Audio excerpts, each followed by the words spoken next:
October 31st, 1999, a routine flight from New York to Cairo. 217 people on board. 36 minutes after takeoff, EgyptAir Flight 990 vanished from radar.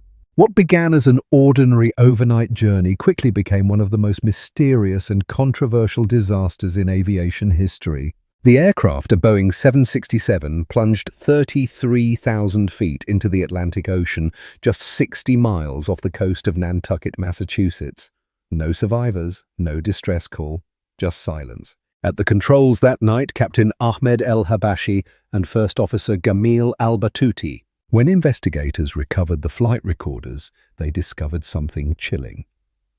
One voice calmly repeating a single phrase in Arabic. "Tawkalt ala Allah, I rely on God," over and over. Then the plane began its fatal dive. What really happened aboard Flight 990? Was it a mechanical failure, a desperate suicide, or an act of revenge from a disgraced pilot? As American and Egyptian authorities fought to control the narrative, the truth became buried under layers of politics, pride, and pain. Tonight we uncover the haunting mystery of EgyptAir Flight 990, a story of faith, fear, and the thin line between duty and destruction. This is one of the most disturbing and debated cases in aviation history. This is Flight 990. Classification: mass murderer. Characteristics: pilot for EgyptAir. Number of victims: 216. Date of murders: October 31st, 1999. Date of birth: February 2nd, 1940. Victims profile: 14 crew members and 203 passengers. Method of murder: deliberately crashing. Flight 990 into the ocean. Location: Atlantic Ocean. 60 miles SE of Nantucket Island, Massachusetts, USA. Status: died in the accident. Gameel Al-Batouti, also rendered Gameel El-Batouti or El-Batouti in U.S. official reports. February 2nd, 1940, October 31st, 1999, was a pilot for EgyptAir, his home country's national airline, and a former officer for the Egyptian Air Force. All 217 aboard were killed when EgyptAir Flight 990 crashed into the Atlantic Ocean, 60 miles SE of Nantucket Island, Massachusetts on October 31st, 1999. The NTSB concluded that the probable cause of the crash was a series of control inputs made by Al-Batouti. Family and personal life. El-Batouti came from a socially elite family in Egypt. His father was a mayor and a landowner, and family members were well-educated and affluent. Al-Batouti was married and had 5 children. The youngest Aya, who was 10 at the time of the crash, suffered from lupus and was undergoing medical treatment in Los Angeles. Efforts had been made at EgyptAir, both at a company level and at an employee level, to provide assistance to help defray the medical expenses. Al-Batouti was approaching retirement. Aviation regulations prevented him from flying as a commercial airline pilot after age 60, and had planned to split his time between a 10-bedroom villa outside of Cairo and a beach house near El Alamein. Career. Al-Batouti had been drafted into the Egyptian army, where he was trained as a pilot and flight instructor. He then worked for a time as an instructor at the Egyptian Air Institute. His position there was described by one colleague as high profile. While in the army, Al-Batouti served as a pilot in both the 1967 Six-Day War and the 1973 Yom Kippur War. Batouti hired on with EgyptAir on September 8, 1987. He held type ratings for the Boeing 737-200, Boeing 767-200, and the 767-300.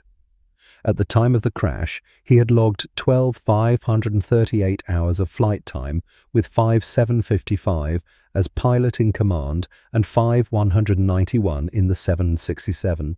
At the time of his death, Al-Batouti was the most senior First Officer FO flying the 767 at EgyptAir.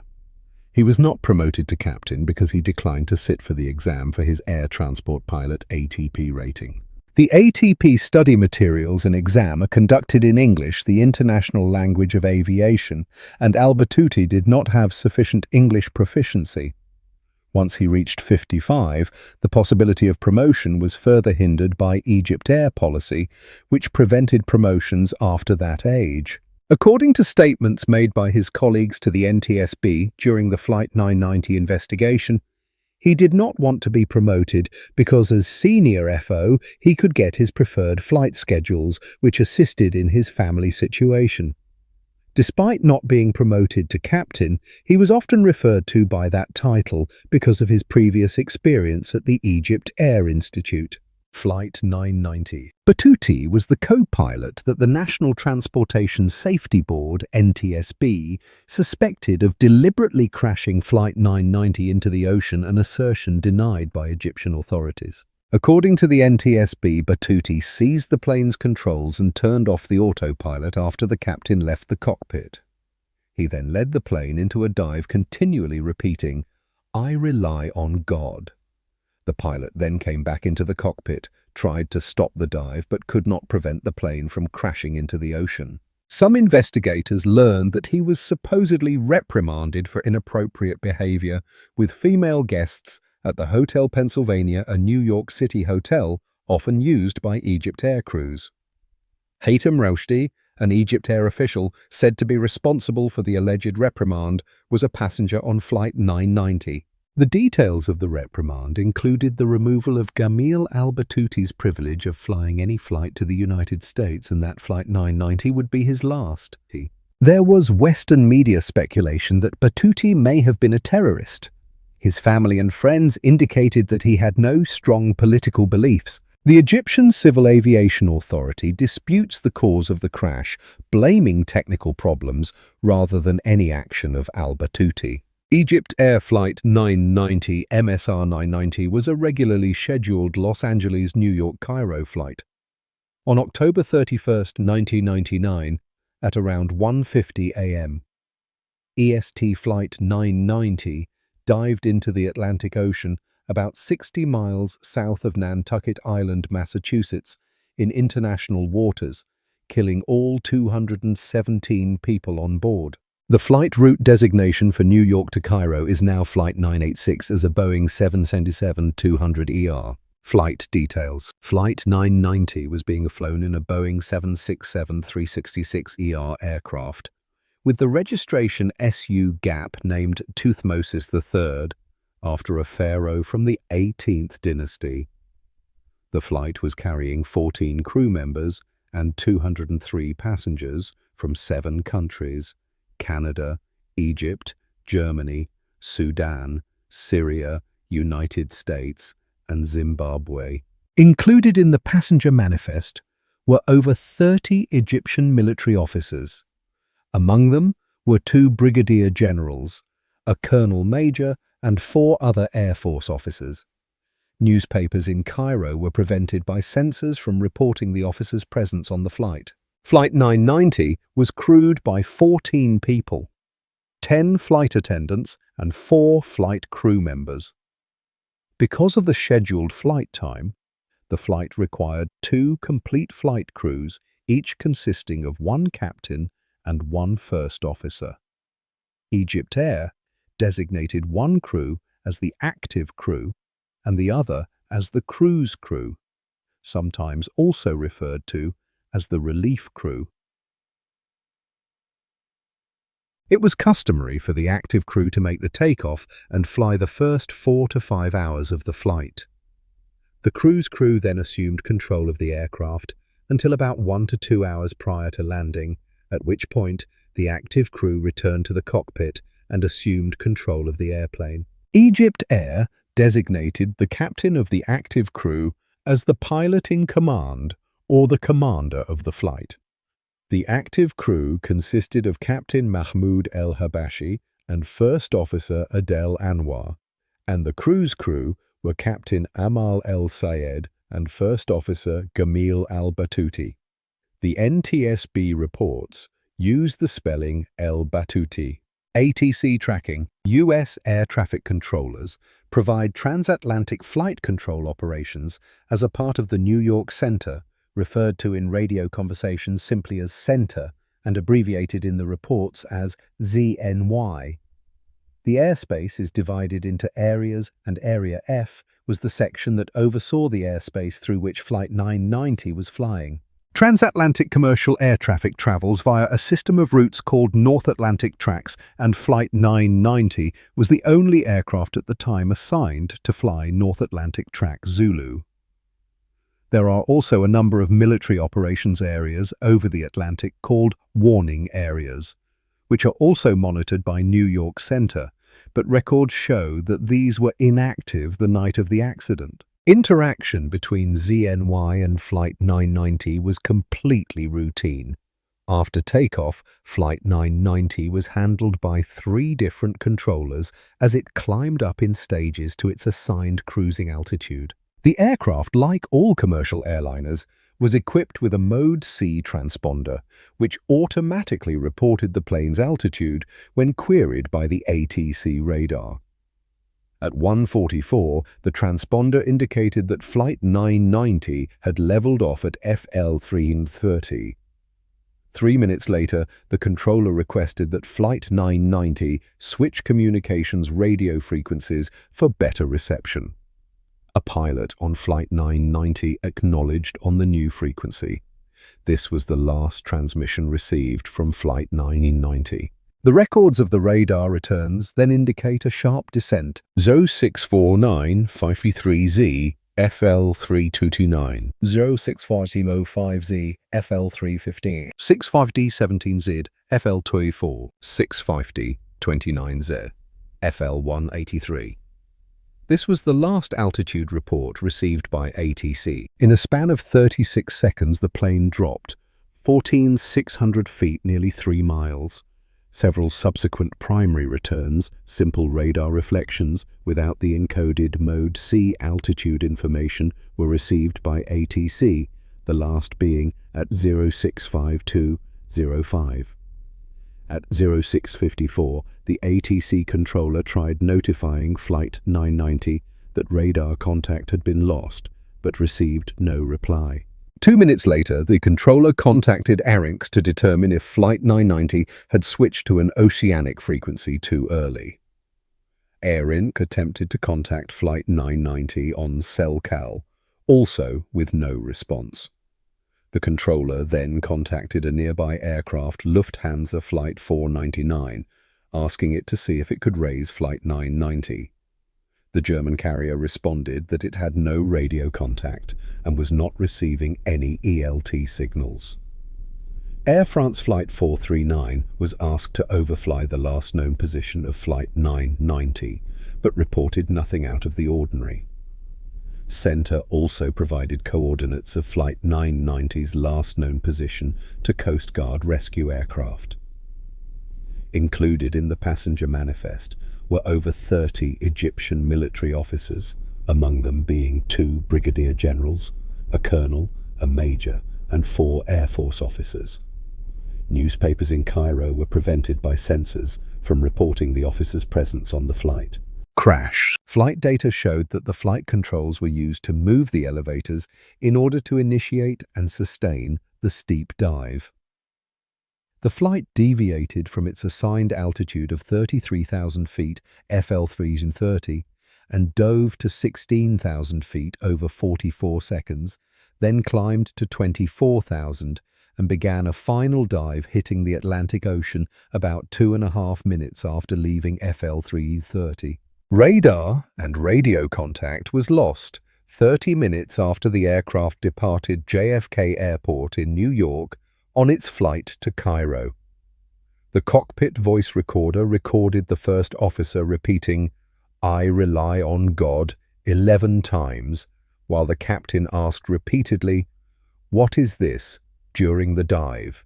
There were no other aircraft in the area. There was no indication that an explosion occurred on board. The engines operated normally for the entire flight until they shut down, and the left engine was torn from the wing from the stress of the maneuvers. Search and rescue efforts. Search and rescue operations were launched within minutes of the loss of radar contact, with the bulk of the operation being conducted by the United States Coast Guard USCG. At 3:00 a.m., an HU-25 Falcon jet took off from Airbase Cape Cod, Mass., becoming the first rescue party to reach the last known position of the plane. All USCG cutters in the area were immediately diverted to search for the aircraft, and an urgent marine information broadcast was issued requesting mariners in the area to keep a lookout for the downed aircraft. At sunrise, the U.S. Merchant Marine Academy training vessel King's Pointer found an oil sheen and some small pieces of debris. Rescue efforts continued by air and by sea, with a group of USCG cutters covering 10,000 square miles on October 31st, with the hope of locating survivors, although all that could be recovered was a single body in the debris field. Atlantic Strike Team members brought 2 truckloads of equipment from Fort Dix to Newport to set up an incident command post. Officials from the Navy and the National Oceanic and Atmospheric Administration were dispatched to join the command. The search and rescue operation was eventually suspended on November 1, 1999, with the rescue vessels and aircraft moving instead to recovery operations. These operations were ceased when the naval vessels USS Grapple and USNS Mohawk and the NOAA research vessel Whiting arrived to take over salvage efforts, including recovery of the bulk of the wreckage from the seabed. In total, a C-130 and H-60 helicopter, the HU-25 Falcon, and the cutters USCGC Monomoy, USCGC Spencer, USCG Reliance, USCG Bainbridge Island, USCG Juniper, USCG Point, Highland, USCG Chinook, and USCG Hammerhead, along with their supporting helicopters, participated in the search. A second salvage effort was made in March 2000 that recovered the aircraft's second engine and some of the cockpit controls. Investigation. Under the International Civil Aviation Organization Treaty, the investigation of an airplane crash in international waters is under the jurisdiction of the country of registry of the aircraft.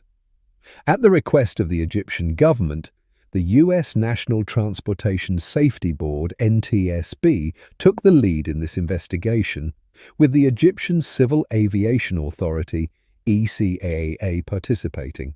The investigation was supported by the Federal Aviation Administration, the Federal Bureau of Investigation, the United States Coast Guard, the U.S. Department of Defense, the National Oceanic and Atmospheric Administration, Boeing Commercial Airplanes, EgyptAir, and Pratt & Whitney aircraft engines. 2 weeks after the crash, the NTSB proposed declaring the crash a criminal event and handing the investigation over to the FBI. Egyptian government officials protested, and Omar Suleiman, head of Egyptian intelligence, traveled to Washington to join the investigation. Hamdi Hanafi Taha defection. In February 2000, EgyptAir 767 Captain Hamdi Hanafi Taha sought political asylum in London after landing his aircraft there. In his statement to British authorities, he claimed to have knowledge of the circumstances behind the crash of Flight 990. He is reported to have said that he wanted to stop all lies about the disaster and to put much of the blame on EgyptAir management. Reaction was swift, with the NTSB and FBI sending officials to interview Taha and Osama El-Baz, an advisor to Egyptian President Hosni Mubarak, saying, "This pilot can't know anything about the plane. The chances that he has any information about the crash of Flight 990 are very slim." EgyptAir officials also immediately dismissed Taha's claim. Taha's information was reportedly of little use to the investigators, and his application for asylum was turned down. Investigation conclusions. NTSB. The NTSB's final report was issued on March 21, 2002, after a 2-year investigation.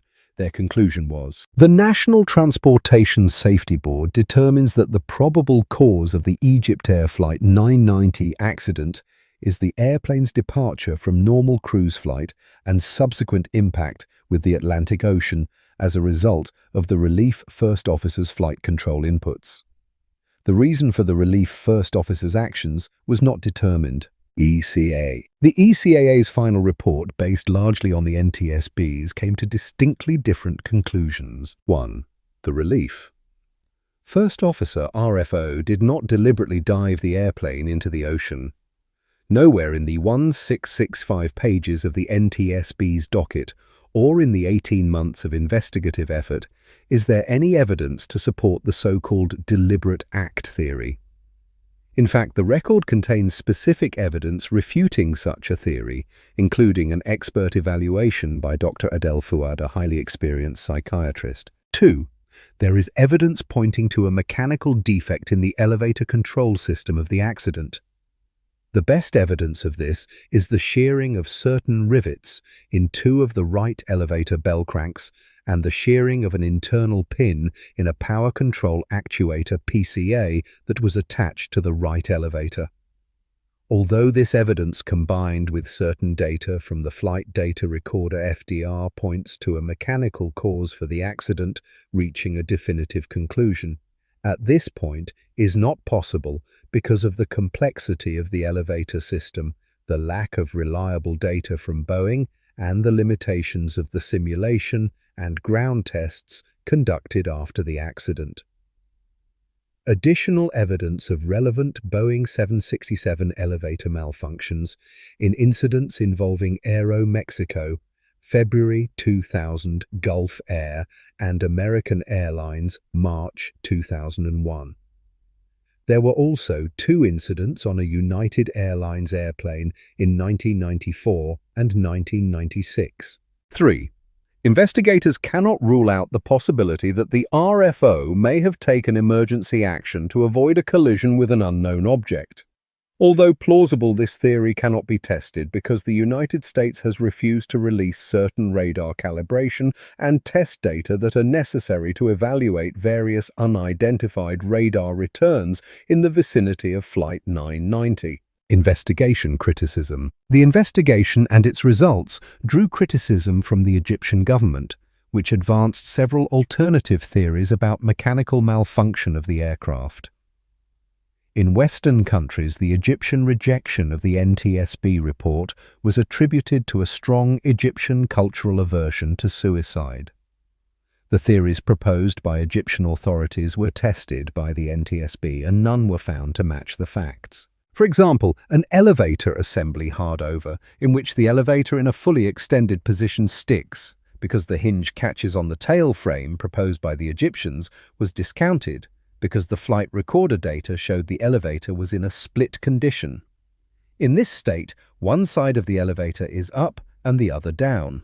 On the 767, this condition is only possible through flight control input, e.g., one yoke is pushed forward, the other pulled backward. Nevertheless, the investigation is commonly held to have reached incorrect conclusions, especially, but not only in Egypt. Many Egyptians are convinced that sabotage is the likeliest cause of the crash of a flight that was carrying 33 Egyptian army officers. Another theory proposes that the aircraft was passing through a military zone without proper coordination and suffered from electromagnetic interference. Media coverage. While the official investigation was proceeding, speculation about the crash ran rampant in both the Western media and the Egyptian press. Western media speculation. Long before the NTSB had issued its final report, Western media began to speculate about the meaning of the taped cockpit conversations and about possible motives, including suicide and terrorism, behind al-Batouti's actions on the flight. The speculation, in part, was based on leaks from an unnamed federal law enforcement official that the crew member in the co-pilot's seat was recorded as saying, "I made my decision now. I put my faith in God's hands." During a press conference held on November 19, 1999, the NTSB's Jim Hall denounced such speculation and said that it had done a disservice to the long-standing friendship between the people of the United States of America and Egypt. On November 20, 1999, the Associated Press quoted senior American officials as saying that the quote was not, in fact, on the tape. It is believed that the speculation arose from a mistranslation of an Egyptian Arabic phrase meaning, "I rely on God." London's Sunday Times, quoting unnamed sources, speculated that al-Batouti had been traumatized by war and was depressed because much of his fighter squadron in the 1973 war had been killed. Egyptian media reaction and speculation. The Egyptian media reacted in outrage to the speculations in the Western press. The state-owned Al-Ahram al-Misai called al-Batouti a martyr, and the Islamist Al-Shabaab covered the story under a headline that stated America's goal is to hide the truth by blaming the EgyptAir pilot. At least two Egyptian newspapers, Al-Gomhuriya and Al-Musawa, offered theories that the aircraft was accidentally shot down by the US. Other theories were advanced by the Egyptian press as well, including the Islamist Al-Shabaab, which speculated that a Mossad CIA conspiracy was to blame, since supposedly EgyptAir and El Al crews stay at the same hotel in New York. Al-Shabaab also accused US officials of secretly recovering the FDR, reprogramming it, and throwing it back into the water to be publicly recovered. Unifying all the Egyptian press was a stridently held belief that it is inconceivable that a pilot would kill himself by crashing a jet with 217 people aboard. It is not possible that anyone who would commit suicide would also kill so many innocent people alongside him, said Ehab William, a surgeon at Cairo's Anglo-American hospital, reported the Cairo Times. The Egyptian media also reacted against Western speculation of terrorist connections. The Cairo Times reported, "The deceased pilot's nephew, Walid al-Batouti, has lashed out in particular against speculation that his uncle could have been a religious extremist. He loved the United States," the nephew said. "If you wanted to go shopping in New York, he was the man to speak to because he knew all the stores." The family adopted Donald Duck Batu in Arabic from bat or duck as its emblem, and toy Donalds are scattered throughout the nephew's and the uncle's houses. Documentaries. The story of the flight has been featured in the Discovery Channel Canada National Geographic television show Mayday Air Crash Investigation Air Emergency. In the show, the flight is dramatized based on ATC tapes as well as the CVR recordings. In interviews conducted for the program, al-Batouti's family members continue to vehemently dispute the suicide deliberate crash theories and dismiss them as biased. Nevertheless, the program implies he crashed the plane for personal reasons. He had been severely reprimanded by his boss for sexual harassment, and this boss was actually on the plane. The dramatization of the crash also depicts al-Batouti forcing the plane down with the pilot attempting to pull the plane up. Despite this, upon conclusion, the program stresses the official NTSB conclusion, which makes no mention of a suicide mission or a deliberate crash. Rather, it simply states that the crash was a direct result of actions made by the co-pilot. NTSB releases EgyptAir Flight 990 final report, March 21, 2002. Washington, D.C. The National Transportation Safety Board today determined that the probable cause of the crash of EgyptAir Flight 990 was the airplane's departure from normal cruise flight and subsequent impact with the Atlantic Ocean as a result of the relief first officer's flight control inputs. The reason for the relief first officer's actions was not determined. EgyptAir Flight 990, a Boeing 767-366 ERSU Gap, crashed into the Atlantic Ocean off the coast of Nantucket, Massachusetts, on October 31, 1999. The scheduled flight was being operated from John F. Kennedy International Airport, JFK, New York, to Cairo International Airport, Cairo, Egypt. There were 14 crew members and 203 passengers. All on board were killed and the airplane was destroyed. Because the crash occurred in international waters, the Egyptian government was initially responsible for the investigation under the provisions of Annex 13 to the Convention on International Civil Aviation.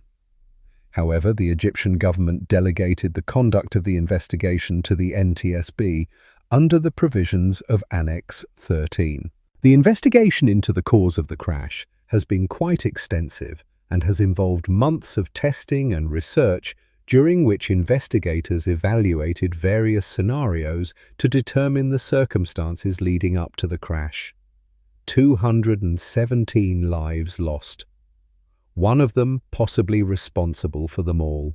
The crash of EgyptAir Flight 990 remains one of aviation's darkest mysteries. The U.S. National Transportation Safety Board called it intentional, the act of a pilot who took his own life and the lives of everyone on board. But the Egyptian government refused to accept that explanation, insisting it was a mechanical failure, a tragic accident. To this day, there is no single universally accepted answer, only questions. What drove First Officer Al-Batouti to repeat, "I rely on God before the fall"? Was it faith or farewell? In the end, the truth went down, with the plane swallowed by the Atlantic forever beyond our reach. What do you think really happened on Flight 990? Share your thoughts below.